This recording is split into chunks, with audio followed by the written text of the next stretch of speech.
One thing that the president did not address last night in the State of the Union address, the threat of China in our world. Yeah, bigger threat to us than Russia. Didn't go near the balloon.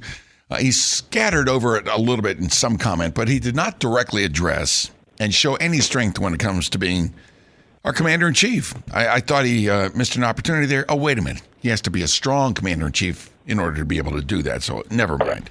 Joining us now, Zachary Yost, who is with Young Voices. Talk a little bit more about the relationship with us and Ukraine and China and now Taiwan in here. Wow, we've got a little bit of a hot burner going here, don't we, Zachary?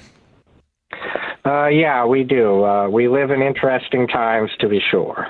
Well, I think that this Ukraine situation, and depending on where you stand on this, they're not a member of NATO. We are supporting them to the tune of billions of dollars, sending big tanks over there that are extremely pricey.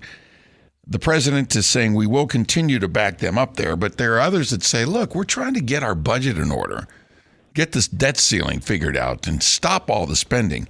You think we ought to be so involved with the Ukraine situation?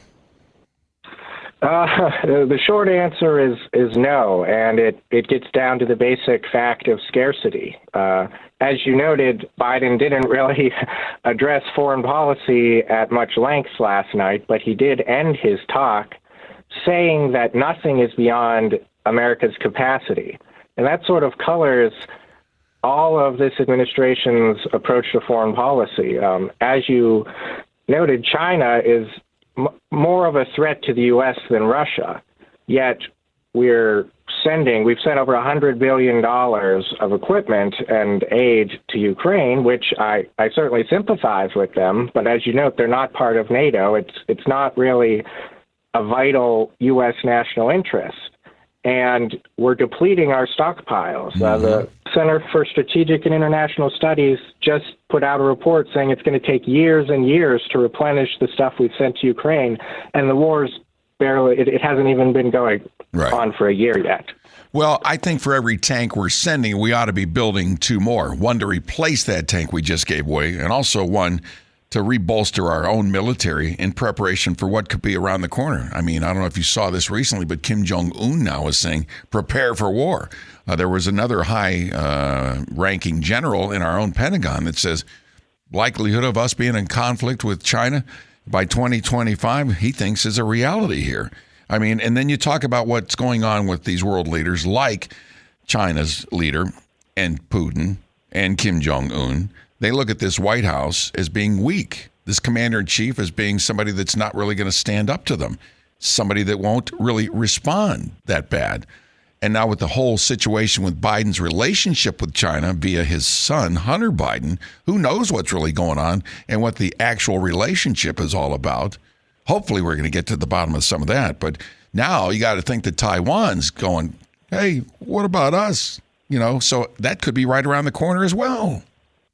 Yeah, there is currently a $19 billion backlog of arms sales to Taiwan. So we can't, literally just with our limited capacity, cannot be supplying Ukraine and Taiwan at the same time.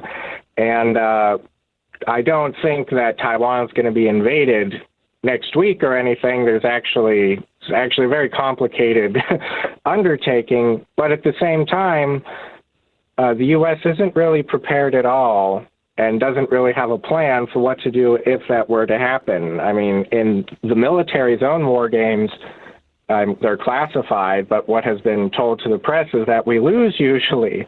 There was recently some war games that were run off of open source material in public, and in those the U.S., quote, won, but in all of the base case scenarios, that included the loss of hundreds of fighters and 2 aircraft carriers at least. There are 5,000 people on an aircraft carrier. So I think the whole foreign policy establishment is just not really seriously looking at what it means to be engaged in sort of a great power rivalry with China and preparing for that. Well, if you and I are talking about it, there's no doubt that the Chinese communist leadership there is certainly aware that Biden's not prepared for anything they may try and do, which, is a major threat to this country.